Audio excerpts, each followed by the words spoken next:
لا إله إلا الله لا إله إلا الله لا إله إلا الله لا إله إلا الله.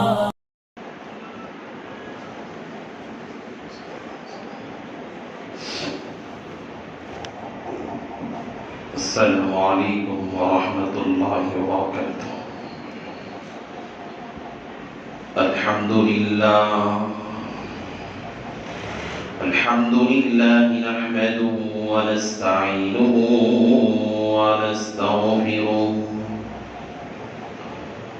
ونؤمن به ونتوكل عليه ونعوذ بالله من شرور أنفسنا ومن سيئات أعمالنا. من يهده الله فلا مضل له ومن يضلله فلا هادي له ونشهد أن لا إله إلا الله وحده لا شريك له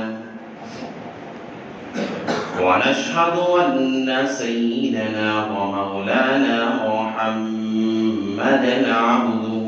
ورسوله صلى الله عليه وعلى آله وأصحابه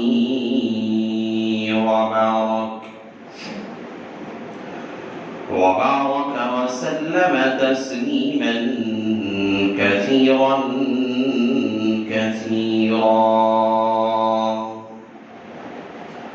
أما بعد فأعوذ بالله من الشيطان الرجيم. بسم الله الرحمن الرحيم. يا أيها الذين آمنوا كتب عليكم الصيام كما كتب على الذين من قبلكم لعلكم تتقون.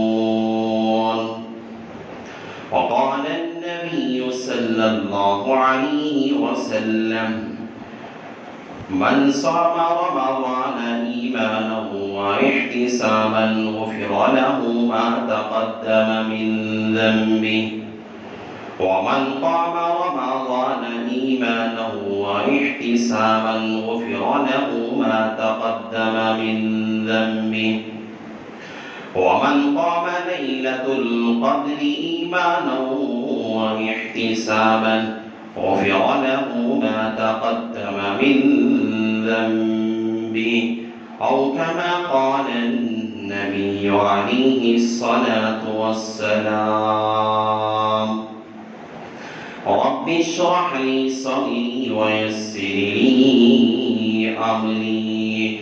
واحلل عقدة من لساني يفقهوا قولي. اللهم صل على سيدنا مولانا محمد في أول كلامنا. اللهم صل على سيدنا مولانا محمد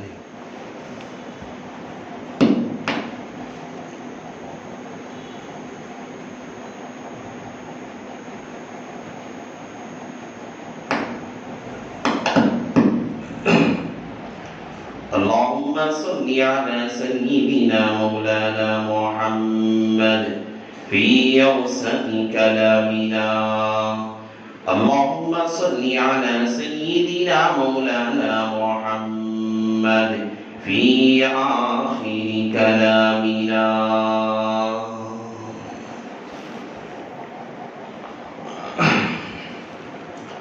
معزز سامعین کرام اور میرے غیور نوجوانوں بزرگوں اور بھائیوں،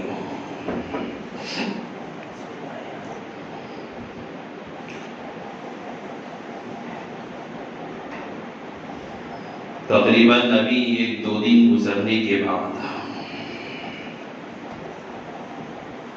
ہمارے سامنے بڑا ہی متبرک مہینہ آنے والا ہے، بڑا ہی مقدس ہے، جس کی فضیلت بہت بڑی ہے، اور جس مہینے کو پانے کے لیے حضرات اکابرین، حضرات علماء کی سیرتیں ہیں کہ 6 مہینے پہلے اپنی زندگی میں رمضان کے پانے کے لیے دعائیں کیا کرتے تھے۔ 6 مہینے قبل دعا کرتے تھے کہ یا اللہ میری زندگی میں اگر موت اگر میری اس مقدر میں لکھی ہے تو رمضان کے پانے کے بعد میری موت عطا فرما۔ یہ اتنا مقدس مہینہ ہے جو سرکار دو عالم صلی اللہ علیہ وسلم جیسی شخصیت، اللہ کے نبی علیہ السلام نے امت کو دعا سکھائی 3 مہینے پہلے ہی رجب میں دعا کیا کرتے تھے، اللہم بارک لنا فی رجب و شعبان وبلغنا رمضان۔ یا اللہ برکت عطا فرما رجب کے مہینے میں بھی اور شعبان المعظم کے مہینے میں بھی، اور میری زندگی کو پہنچا دے رمضان کے پانے تک۔ اللہ کے نبی علیہ السلام جیسی متبرک شخصیت جو امام الانبیاء ہے، سرکار دو عالم صلی اللہ علیہ وسلم جسے اللہ نے ساقی کوثر بنایا، شافی محشر بنایا، سید الاولین بنایا، سید الآخرین بنایا، اللہ نے اس کائنات کا نظام پیغمبر کے صدقے میں بنایا، اللہ نے آج بھی یہ نظام چل رہا ہے اپنے محبوب کے صدقے میں اللہ نے باقی رکھا ہے۔ ایسا پیغمبر، ایسی متبرک شخصیت،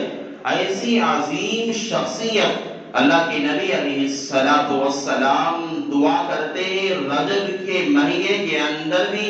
یا اللہ برکت عطا فرما، اس مہینے کے اندر میری زندگی کو باقی رکھ، میری زندگی میں برکت عطا فرما رجب کے اندر اور شعبان کے اندر، اور جو آنے والا بہترین متبرک مہینہ ہے رمضان المبارک کا مہینہ، یا اللہ تو مجھے اس کو پانے والا بنا۔ یہ اللہ کے نبی علیہ السلام رجب سے ہی تیاریاں کرتے تھے۔ علماء کے بارے میں آتا ہے 6 مہینے پہلے تیاریاں ہوتی تھی، یہ کوئی معمولی مہینہ نہیں،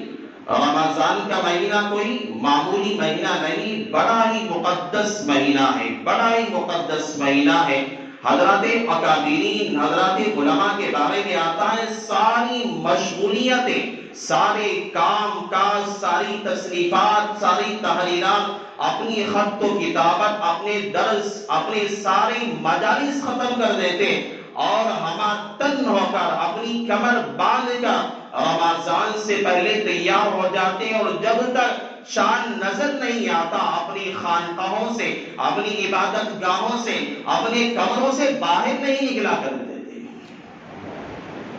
اللہ تعالیٰ نے یہ رمضان کے لیے حدیث پاک کے اندر، صبح میں بھی میں نے فضائل اعمال کے اندر حضرت شیخ نے لکھا ہے وہ حدیث کے اللہ تعالیٰ رمضان کے لیے اتنی جب پہلے تیاریاں کرواتا ہے کہ ملائکہ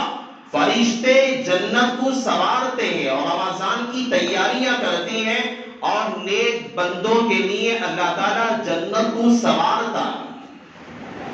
تیاریاں کی جاتی ہیں۔ حضرت سلمان فارسی رضی اللہ تعالیٰ راوی ہے، ایک حدیث بیان کرتے ہیں اللہ کے نبی علیہ السلام جب شعبان کی 29ویں تاریخ تھی، اللہ کے نبی علیہ السلام مسجد کے اندر تشریف لائے، منبر پر کھڑے ہو گئے، اللہ کے نبی علیہ السلام نے خطبہ ارشاد فرمایا اور خطبے میں کہا کہ اے میری امت کے لوگوں، اے میرے صحابہ،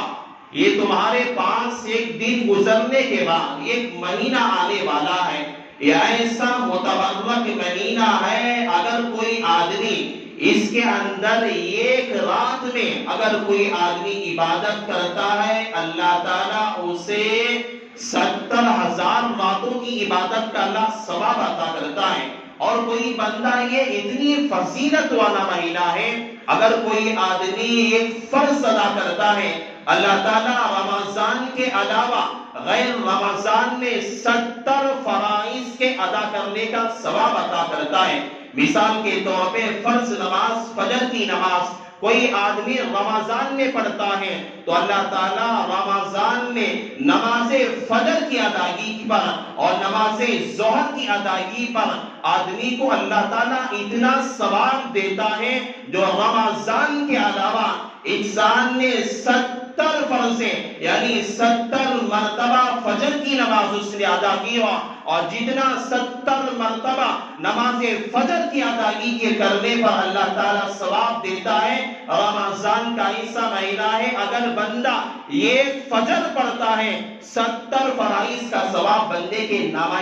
اعمال میں لکھ دیا جاتا ہے۔ اور کہتے ہیں اللہ کے نبی علیہ السلام نے کھڑے ہو کے کہا، اے میرے صحابہ یہ ایسا مہینہ ہے، ایسا عظیم الشان مہینہ ہے، نوافل کے اندر کوئی بندہ نفل عبادتیں کرتا ہے، نفل کا ثواب میرے رب نے، بس کوئی آدمی نفل کی عبادت کرتا ہے اللہ تعالیٰ نفل کے کرنے پہ اسے فرض کی ادائیگی کا ثواب اللہ عطا کرتا ہے۔ بڑا متبرک مہینہ ہے۔ اللہ کے نبی علیہ السلام نے سمجھایا یہ غم خاری کا مہینہ ہے، صبر کا مہینہ ہے، بندے اس پہ اپنے آپ پہ صبر کرتے ہیں، مشقتیں اٹھاتے ہیں اپنے رب کی رضا کے لیے، اپنے خالق کی رضا کے لیے، اپنے اللہ کی رضا کے لیے مشقتیں اٹھاتا ہے بندہ، مصیبتیں اٹھاتا ہے۔ اور اللہ کے نبی علیہ السلام نے امت کو تعلیم دی اور فرمایا کہ یہ خیر خواہی کا مہینہ ہے۔ اگر تمہارے یہاں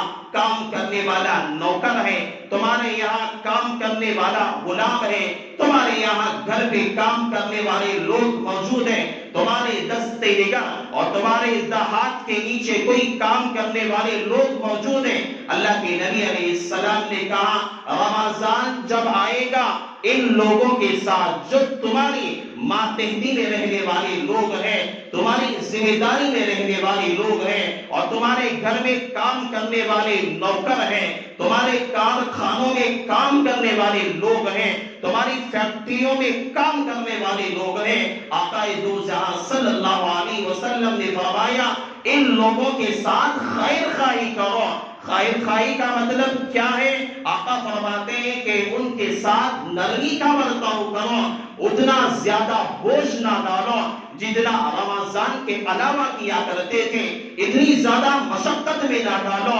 جتنا غیر رمضان میں کیا کرتے تھے۔ سہولتیں دو، آسانیاں دو، کیونکہ بندہ روزی کی حالت کے اندر ہے اور بندہ اپنے رب کی خوشنودی چاہنے کے عالم میں ہے، بندہ اپنے نفس کو قابو میں رکھ کر اپنے رب کی رضا کے چاہنے کے اندر ہے۔ اور اس میں اللہ کے نبی نے کہا اپنے نوکروں کے ساتھ، اپنے غلاموں کے ساتھ، اپنی ذمہ داری میں رہنے والے دکانوں میں، کارخانوں میں، اپنی فیکٹریوں کے اندر رہنے والے نوکروں کے ساتھ مشقت میں نہ ڈالو، ان کے ساتھ خیر خواہی کا معاملہ کرو، ان کے ساتھ بھلائی کا برتاؤ کرو، انہیں کام زیادہ نہ دو، کم کام دو، اور اسے جو تجھے دینی کی تنخواہ ہے اور اس کی جو قیمت ادا کرنی ہے، اس کا جو پیسہ ادا کرنا ہے اسے بھرپور ادا کیا کرو۔ اللہ کے نبی کہتے ہیں رمضان کے اندر ایسا متبرک مہینہ ہے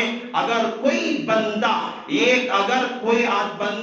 کسی روزے دار کو افطار کراتا ہے، اللہ تعالیٰ اس بندے کا نام جہنم والوں سے نکال دیتا ہے۔ ایک کھجور کے حضرات صحابہ تعجب ہو گئے، یا رسول اللہ صلی اللہ علیہ وسلم ہمارے پاس ایسے لوگ بھی ہیں جن کے پاس کھانے کے لیے کھانا نہیں ہے، پہننے کے لیے کپڑے موجود نہیں ہیں، اور خود بھوکے رہا کرتے ہیں، پیاسے رہا کرتے ہیں، ہم روزے داروں کو کیسے افطار کرائیں، ہم روزے داروں کو کیسے روزہ کھلوائیں، ہم روزے داروں کو کیسا پیٹ بھریں؟ قربان جائے اللہ کے نبی علیہ السلام پر۔ اللہ کے نبی نے کہا کہ پیٹ بھرنا یہ ضروری نہیں ہے، تمہارے پاس ایک کھجور کا ٹکڑا ہے، تمہارے پاس جو ہے تھوڑا سا دودھ موجود ہے، تمہارے پاس ایک گلاس پانی ہی کیوں نہ موجود ہو، آقا فرماتے اگر یہ کھجور کا ٹکڑا ہی کیوں نہ ہو، اگر کوئی بندہ اپنی استطاعت، اپنی طاقت، اپنی صلاحیت کے بقدر یہ ٹکڑا کھجور میں اگر کسی روزے دار کا افطار کرا دیتا ہے، اللہ کے نبی نے کہا کہ اللہ تعالیٰ اس بندے کو جہنم سے حفاظت فرماتا ہے۔ اور اللہ کے نبی علیہ السلام کہتے ہیں کہ جو بندہ روزہ اگر کسی روزے دار کو افطار کراتا ہے، پیٹ بھر کر کھانا کھلاتا ہے، حدیث کے اندر آتا ہے حضرت سلمان فارسی کہتے ہیں میرے آقا نے کہا کہ کوئی اگر روزے دار کو پیٹ بھر کر بہترین کھانا کھلاتا ہے، کسی روزے دار کو خلوص کے ساتھ، للہیت کے ساتھ، اپنے رب کی رضا کے لیے، ریاکاری کے لیے نہیں، دکھلاوے کے لیے نہیں، بلکہ رب کی رضا کے لیے کھلاتا ہے، اللہ کے نبی کہتے ہیں کہ اللہ تعالیٰ اس بندے کو کل قیامت کے دن اپنے نبی کے ہاتھ سے حوض کوثر کا پانی پلائے گا، اور ایسا پانی پلائے گا کہ کل قیامت کے دن نفسا نفسی کا عالم ہوگا، یوم یفر المرء من اخیہ وامہ وابیہ وصاحبتہ وبنیہ لکل امرئ منہم یومئذ شأن یغنیہ، جہاں بیٹا باپ کے لیے کام نہیں آئے گا، جہاں بیٹی ماں کے لیے کام نہیں آئے گے، ایسا عالم ہوگا، اور ایسی نفسا نفسی کے عالم کے اندر جو بندہ ایک روزے دار کو پیٹ بھر کر کھانا کھلائے گا، آقا بشارت دے رہے ہیں کہ کل قیامت کے دن میرے ہاتھوں سے اس بندے کو میں حوض کوثر سے پانی پلاؤں گا، اور ایسے میدان کے اندر اس بندے کو کبھی پیاس نہیں لگے گی کہ جب تک اللہ تعالیٰ اس بندے کو جنت کے اندر داخلہ نہ کروا دے۔ یہ بڑی فضیلتوں کا والا ہے، اتنی اس کی فضیلتیں اگر گنواتے جائے حدیث کے اندر احادیث بھری پڑی ہوئی ہے، اور بڑی متبرک والا یہ مہینہ ہے۔ اللہ کے نبی علیہ السلام نے اس کے اندر بہت زیادہ اہتمام کرتے تھے۔ اللہ نے اپنے کلام پاک میں کہا یا ایھا الذین آمنوا کتب علیکم الصیام کما کتب علی الذین من قبلکم لعلکم تتقون، اے ایمان والو، جو اللہ تعالیٰ نے تم پہ روزوں کو فرض قرار دیا ہے، ایسا نہیں کہ تم پہلی امت ہو کہ پہلی امت پر تمہیں روزہ فرض قرار دے دیا گیا، ایسی کوئی بات نہیں، بلکہ کما کتب علی الذین من قبلکم، بلکہ تم سے پہلی امتیں جو گزری تھیں اللہ نے ان امتوں پہ بھی روزے کو فرض قرار دیا تھا، اس لیے کہ کوئی کام کرنا پہلی مرتبہ ہوتا ہے، مشکل ہوتا ہے،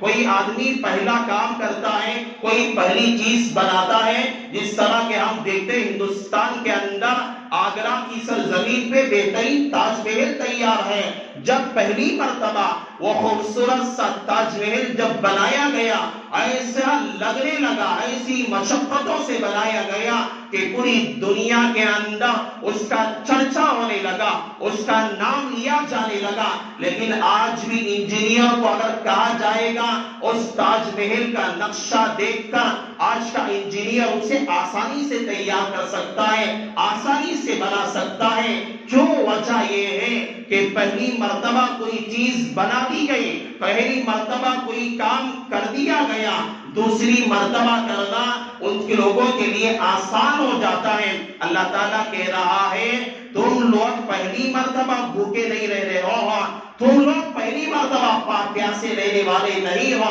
تم لوگ پہلی مرتبہ اپنے نفس کو قابو میں کرنے والے لوگ نہیں ہو، تم پہلی مرتبہ اپنے خواہشات کو دبانے والے لوگ نہیں ہو، تم پہلی مرتبہ رات کے اندر قیام کرنے والے لوگ نہیں ہو، بلکہ تم آنے سے پہلے، تمہارے دنیا میں آنے سے پہلے، اس امت محمدیہ کے دنیا میں وجود سے پہلے میرا رب کہتا ہے کما کتبہ، اس طرح کے پہلی امتوں کو میں نے کہا تھا روزہ رکھنے کے لیے، اسی طرح تم لوگوں کو بھی میں حکم کر رہا ہوں تمہارے لیے کام کرنا کوئی مشکل نہیں ہے. اور اس کے ذریعے سے اللہ کہتا ہے کما کتب علی الذین من قبلکم لعلکم تتقون. یہ تتقون کا لفظ یہ ہے اللہ تعالیٰ کے ذریعے بندہ کوئی عمل یہ روزہ رکھتا ہے اس کے اندر تقوی پیدا ہوتا ہے. تقوی کیا ہے میں اور ایک مرتبہ بھی آپ کے سامنے تقوی کی وضاحت کروں گا. رمضان ہے روزانہ تفسیر ہوتی رہتی ہے میں وضاحت سے سمجھاؤں گا. لیکن آج میں رمضان کے آنے سے پہلے چند معمولات میں آپ کو سمجھانا چاہتا ہوں. آج میں چند معمولات ہے رمضان آ رہا ہے ہو سکتا ہے کل ہفتے کے دن چاند نظر آ جائے اتوار میں ہمارا روزہ شروع ہو جائے گا. اگر نہ ہو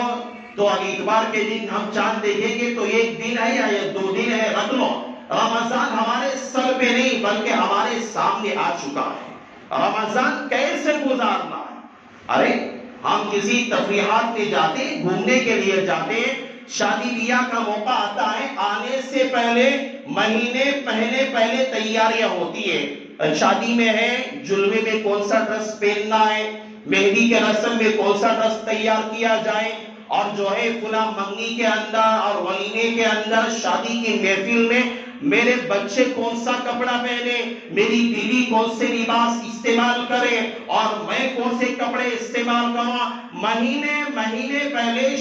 شادیوں کی تیاریاں کی جاتی ہے. لیکن رمضان ہمارے سامنے ہے ہم کرنا کیا ہے کسی کی دماغ میں کچھ نہیں ہے.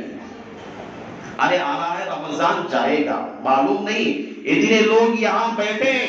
ہم یہاں بیٹھے تھوڑا ذرہ برابر 1 سیکنڈ کے لیے اپنے دل پہ ہاتھ رکھ کے سوچو شاید کہ یہ ہماری زندگی کا آخری رمضان نہ ہو جائے.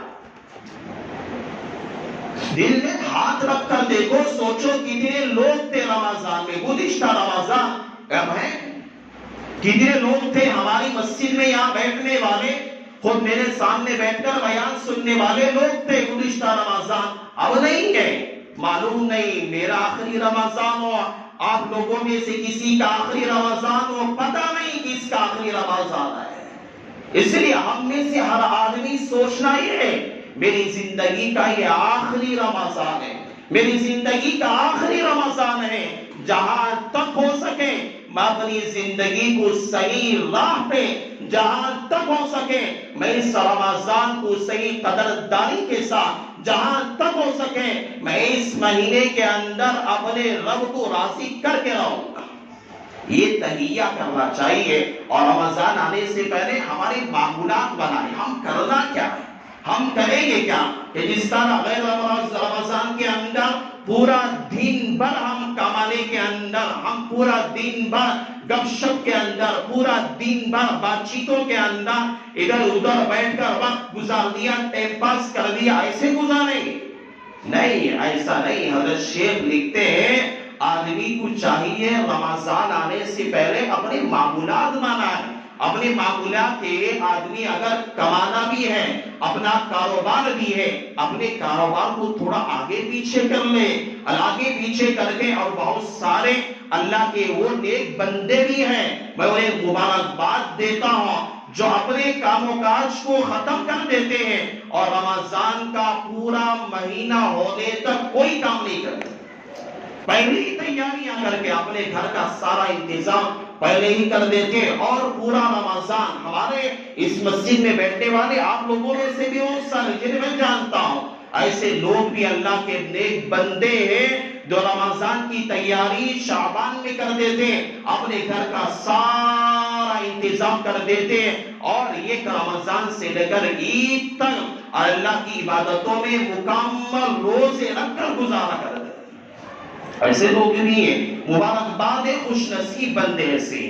دیکھیے رمضان ہے اس کے معمولات بنائے اپنے کام کاج کو آگے پیچھے کر کے اپنا دکان کا اپنے کارخانے کا اپنے کمانے کا مسئلہ ہے آگے پیچھے کر کے رہیں گے انشاءاللہ. اللہ کی ذات سے امید رکھو رمضان میں آپ کے چند روپیوں میں کمی آ سکتی ہے لیکن میرا رب انشاءاللہ رمضان کے بعد اللہ اس سے بہترین بدلہ عطا کرے گا. اور رمضان میں آپ جو کمائیں گے 1000 کمانے والا 500 کما لے گا. انشاءاللہ اللہ تعالیٰ اس 500 کے اندر اللہ 1000 سے بھی زیادہ کی برکت دے گا. برکت سمجھتے ہیں آپ لوگ؟ برکت کا مطلب یہ نہیں روزانہ ایک آدمی 10,000 روپیے کما رہا ہے, روزانہ آدمی 5,000 روپیے کما رہا ہے, لاکھوں کی کما رہا ہے, لیکن جاتا ہے اپنے گھر میں ایک طرف بچہ بیمار ہے, بیوی بیمار ہے, ایک پریشانی پہ دوسری پریشانی آتی رہتی ہے, پیسہ کہاں جا رہا ہے پتہ نہیں چلتا. یہ برکت نہیں نحوست ہے. برکت کہتے ہیں کسے؟ آدمی 500 کما کے گھر لاتا ہے لیکن گھر میں بچے صحت مند پڑے, بیوی صحت مند ہے, ماں باپ صحت مند ہے, خود جو ہے صحت مند ہے اور کوئی ٹینشن نہیں, کوئی پریشانی کا مسئلہ نہیں. اسے کہا جاتا ہے کہ جہاں اللہ تعالیٰ 500 کے اندر اللہ ہزاروں کی برکتیں رکھا ہے. یہ برکت ہے. انشاءاللہ اگر ہم اپنے معمولات میں رمضان کے اندر اگر اس کے اندر کمی پیشی کر لیں گے کمانے کے اندر اور وقت اللہ کی رضا میں عبادتوں میں گزاریں گے, اللہ تعالیٰ کی مددیں بھی ہوگی, نصرتیں بھی ہوگی, اللہ کی غیبی مددوں کا نزول ہماری زندگی کے اندر رہے گا. دیکھیے معمولات کے اندر سب سے پہلا مسئلہ ہمارا فرض کا ہے. بہت سارے لوگ جو ہے سحری کر لیتے ہیں, سحری کرنے کے بعد جو ہے تھوڑی دیر لیٹتے ہیں, فجر بھی ختم ہو جاتی ہے. اس کا بہت زیادہ خیال رکھا کریں. اور نوافل کے اندر, نوافل کی اصل بات مجھے کرنی ہے, نوافل کی چند نمازیں ایسی ہیں جو غیر رمضان میں آدمی اہتمام زیادہ نہیں کرتا, بلکہ رمضان میں اس سے موقع ملتا ہے, تاکہ اگر اتنا موقع ملتا ہے کہ اگر ان نوافل کو بندہ ادا کرے گا, اگر رمضان میں اس کی پابندی کرے گا, اللہ تعالیٰ غیر رمضان میں اس سے بہترین توفیق عطا کرتا ہے. سب سے پہلی نماز میں آپ کو سمجھا رہا ہوں, تہجد کی نماز. وَمِنَ اللَّيْلِ فَتَهَجَّدْ بِهِ نَافِلَةً لَكَ عَسَىٰ أَن يَبْعَثَكَ رَبُّكَ مَقَامًا مَحْمُودًا. اللہ تعالیٰ اپنے پیغمبر سے کہہ رہا ہے کہ اے نبی صلی اللہ علیہ وسلم, تم جب قرآن پڑھتے ہو اپنے قرآن کو نہ تہجد میں پڑھا کرو, تہجد کے نوافل میں پڑھا کرو, یعنی اللہ تعالیٰ حتی ان یبعثک ربک مقاما محمودا, اللہ تمہیں اس کے ذریعے سے مقام محمود عطا کرنے والا ہے. اتنی بڑی دولت ہے. یہ تہجد کی نماز غیر رمضان میں پڑھنا مشکل ہوتا ہے. ہماری عادت ایسی بن گئی ہے, سوتے ہیں رات میں 12-1 بجے سوتے ہیں اور صبح میں اٹھتے ہیں 11-1 بجے اٹھتے ہیں, 12 بجے اٹھتے ہیں. دکان کھولتا ہے تو آدمی 11 بجے جا کر 12 بجے جا کر. آج ماحول ایسا بن گیا, تہجد کی بات دور کی ہے, لیکن کرم ہے میرے رب کا کہ بندہ رمضان کے اندر اپنے پیٹ کے لیے, کم سے کم اپنے سحری کے لیے پیٹ بھرے گا, روزہ رکھ سکے گا, کم سے کم اپنے پیٹ کے بہانے, اپنی سحری کے بہانے بندہ تہجد کے وقت میں اٹھا کرتا ہے. اور تہجد کا وقت آج رات کا آخری پہر کا سب سے افضل اور بہترین وقت ہے اور موقع ہے. غیر رمضان میں تہجد پڑھنے کا موقع نہیں ملا کرتا. اس لیے حضرت شیخ الاسلام حضرت تقی عثمانی صاحب دامت برکاتہ العالیہ کہتے ہیں کہ بندے کو چاہیے کہ رمضان کے اندر اللہ نے جو موقع دیا ہے اس موقع سے بھرپور فائدہ اٹھائے. ہم ایک آدھا گھنٹہ پہلے اٹھیں, سحری سے پہلے ایک آدھا گھنٹہ پہلے اٹھیں, اور پہلے اٹھ کر کم سے کم ایسا نہیں کہ 10 منٹ پہلے سوتے رہے. ابھی جو ہے وہاں پر مساجد کے اندر سے اعلان ہو رہا ہے, کوئی اذان تک کھا رہا ہے, کوئی اعلان کرنے تک کھا رہا ہے. اذان تک کھائیں گے روزہ نہیں رہے گا, ناشتہ ہو جائے گا. وقت سے 5 منٹ پہلے کم سے کم جو وقت ہے اس سے پہلے سحری ختم کر لینا چاہیے. اور جو بندہ چاہیے کہ ایسا نہیں 10 منٹ پہلے اٹھا اور 15 منٹ پہلے اٹھا, ایسا نہیں, بلکہ سحری کرنے سے پہلے آدھا گھنٹہ پہلے اٹھے اور وضو کر کے تہجد کی 8 رکعت نماز ادا کرے. مختلف ہے, 11-12 اپنی جگہ, 8 رکعت جو معتبر قول ہے, 8 رکعت نماز 2-2 رکعت سے تہجد کی نماز ادا کر. یہ اتنی بڑی فضیلت ہے, اتنی بڑی فضیلت کی بات ہے تہجد کی نماز کی بات. حدیث کے اندر آتا ہے، حضرت ابو ہریرہ رضی اللہ تعالیٰ عنہ صحابی فرماتے ہیں میں نے میرے پیغمبر سے سنا، اللہ کے نبی کہتے ہیں کہ میرا رب روزانہ رات کا جب آخری پہر ہوتا ہے آسمانی دنیا پہ اللہ آتا ہے اور اعلان کرتا ہے کہ میرے بندے آج مانگ لے میں تجھے عطا کرنے والا، آپ مانگ لے میں تیری مغفرت کرنے والا ہوں، آپ مانگ لے اب ان سے سوال کر لے تیرے سوال پورے کرنے والا ہوں، اپنے حاجات رکھ دے میں تیرے حاجات پورے کرنے والا ہوں۔ اللہ آخری پہر میں اعلان کرتا ہے کوئی مانگنے والا، ہے کوئی مجھ سے سوال کرنے والا، ہے کوئی من سے میرے سامنے حاجات رکھنے والا۔ اللہ تعالیٰ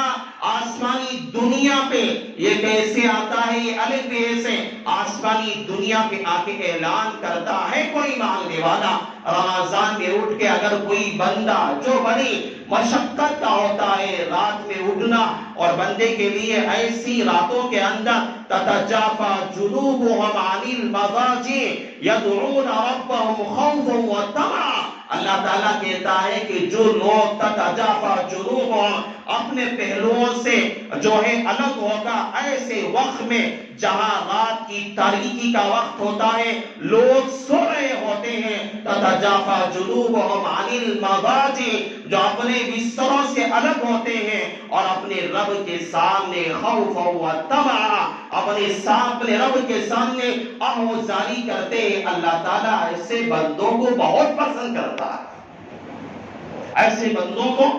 بہت زیادہ پسند کرتا ہے۔ ان ناشئۃ اللیل ہی اشد واقوی مقیلا، اللہ تعالیٰ کہتا ہے کہ رات کے پہر میں نماز کے لیے کھڑا ہونا، تہجد کے لیے کھڑا ہونا انسان کے نفس کو قابو کیا کرتا ہے۔ یہ تہجد کی نماز کوئی معمولی نماز نہیں ہے، ایسی نمازیں تمام عبادتوں میں اپنے رب کے سب سے زیادہ قریب کرنے والی نماز تہجد کی، سب سے زیادہ اللہ کا قرب جن نمازوں میں آتا ہے یہ تہجد کی نماز ایسی ہے جہاں اللہ کے خصوصی تجلیات کا نزول ہوتا ہے اور بندہ اس نماز کے ذریعے سے اللہ کا بہت جلد قرب حاصل کرتا ہے، بہت زیادہ اپنے رب کے قریب ہو جاتا ہے۔ یہ موقع ہے کہ بندہ اس موقع کے اندر بہت زیادہ اللہ کی عبادت کرے اور تہجد کی جہاں تک ہو سکے پابندی کیا کرے۔ حضرت عبداللہ ابن عمر کے بارے میں آتا ہے، حضرت عبداللہ ابن عمر کہتے ہیں میں روزانہ دیکھتا تھا صحابہ فجر کی نماز کے بعد اللہ کے نبی کے پاس آتے ہیں، اپنے خواب کی تعبیر بیان کرتے، اپنے خواب کی تعبیر پوچھتے ہیں۔ میں نے بھی ایک دن میں نے سوچا کہ مجھے کوئی خواب نظر نہیں آتا، کاش کوئی خواب نظر آتا، میں بھی پیغمبر سے جا کے سوال کرتا، اپنے خواب کی تعبیر لیتا۔ یہ مرتبہ کہتے ہیں حدیث لمبی ہے، میں مختصر اپنی بات کو سمجھانا چاہتا ہوں۔ حضرت عبداللہ ابن عمر کہتے ہیں میں نے ایک دن خواب دیکھا اور خواب دیکھ کر پیغمبر سے میں بیان کرنا چاہتا تھا لیکن ہمت نہ ہوئی۔ میں نے ایک صحابی سے کہا کہ میرے خواب کا تذکرہ پیغمبر سے جا کے کر دو، اور ایک صحابی نے جا کر حضرت عبداللہ ابن عمر یعنی حضرت عمر فاروق کے بیٹے ان کے خواب کا تذکرہ اللہ کے نبی سے جا کے کیا۔ حضرت اللہ کے نبی نے جب خواب سنا کہنے لگے کہ عبداللہ ابن عمر بہت اچھے انسان ہیں، بہت بہترین انسان ہیں، لیکن عبداللہ ابن عمر رات میں نماز نہیں پڑھا کرتے،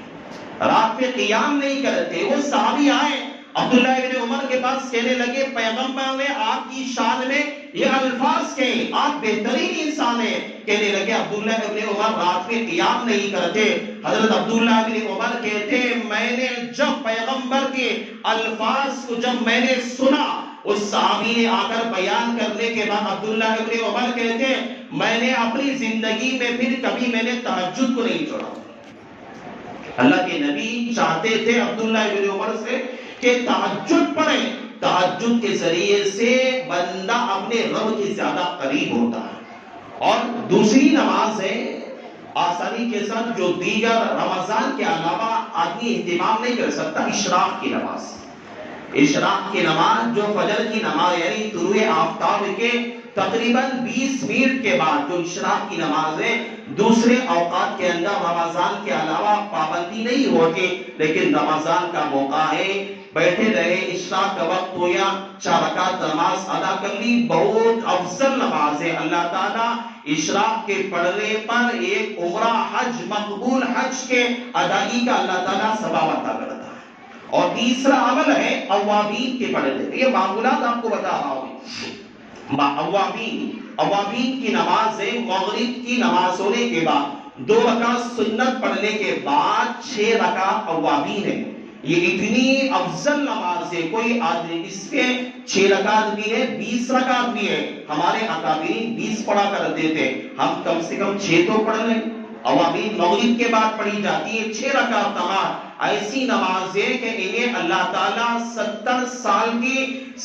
عبادت کا ثواب عطا کرتا ہے۔ اوابین ایسی نماز ہے، اس کے ذریعے سے بھی بندہ اپنے اللہ کے قریب ہو جاتا ہے۔ اوابین کی نماز یہ نمازیں ایسے، اور اس کے علاوہ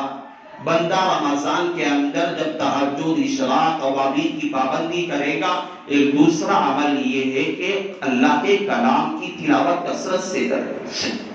جنہیں قرآن پڑھنا آتا ہے، اللہ کا کلام بہت زیادہ کثرت سے پڑھے، تہجد کے اندر پڑھے، اور جب موقع ملے اللہ کا کلام جنہیں پڑھنا آتا، جنہیں پڑھنا نہیں آتا سیکھنے کی کوشش کرے، اگر نہیں ہو سکتا کم سے کم جو پڑھنے والا ہے اس کے پاس بیٹھ کر سنا تو کرے۔ یہ رمضان ہی قرآن کا مہینہ،